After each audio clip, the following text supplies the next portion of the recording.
Hi, I'm Sunny Bottoms, and this is Between Two Levees.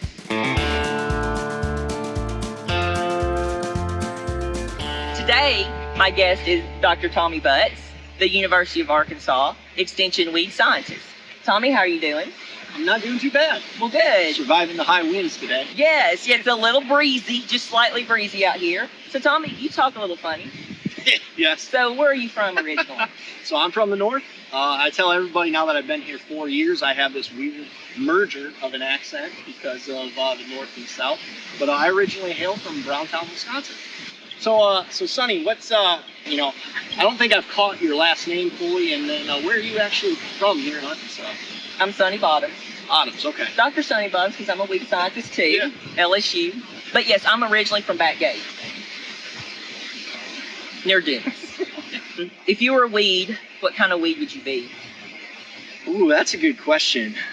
Something like Cucklebert, I think, because I think I'm Makes I'm sense. starting to make a comeback. I'm kind of new down in the south, or not new in the south, but I'm It was really bad reinventing. before, Exactly. and you went away for a really long time, and then all of a Exactly. sudden you're coming back. Exactly. So I'm kind of reinventing myself, and it's just kind of a cool. It's that species dual as it seed. is. It's that dual seed in the Exactly. burr. And I'll Yep. last forever, pretty That's much. right. So I think that's what I'll go with. That sounds like a really good. That's a really good choice. You've been in Arkansas how long now? Going on 4 years. 4 years. Okay, and so you're familiar with Gambit? Yes, herbicide? yes, definitely familiar with Gambit. We use it a lot. Right behind us, actually, in several of our rice trials, we have it out in several of those. So What are your recommendations for growers? I like Gambit a lot for different scenarios. One, because it gets us a diverse weed spectrum, and sedges have now climbed up to our number 2 weed species that we're dealing with in the state. And yellow nutsedge being one of those. Gambit's a great option to knock that out. It also adds a little bit of residual, which is great too. So I love that about it.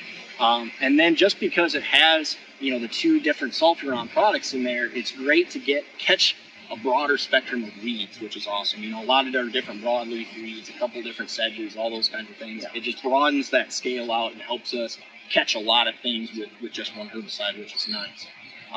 Generally speaking, I like to recommend, about that 1.5 ounce rate, even maybe the full 2 ounce rate. And I like to have it a little bit more post, closer to flood, just because I think we got some other options. We can use pre to hold back yellow nutsedge and some broadleaves, and Gambit finishes everything off if it's up, gives us that little bit of residual to head into flood. And so that's ideally where I really, truly like to have it if I can. Also, I know that you mentioned sedges. Yeah. And so I get a lot of calls, in particular on, sedges, and should I use Gambit? And it's, what kind of sedge do you Yes. have? It's very important, correct? That 100%. Can you expand on that a little bit? Yes, definitely. And I get a lot of those same calls. And I'll get the call that I've got this nut grass. Well, Right. which one is it? Because Right. it's very dependent. And Mhm. so, yellow nutsedge, the ALS inhibitors are great. Gambit is a great option to knock that out. But if we start talking rice flat sedge, we have so much widespread ALS inhibitor resistance anymore in the state that Gambit just isn't a great fit there anymore. We got to rely more on the Vascarin and propanils of the world, or the Loyance of the world, those kinds of things. It comes down to identifying, knowing what you have, and then appropriately selecting.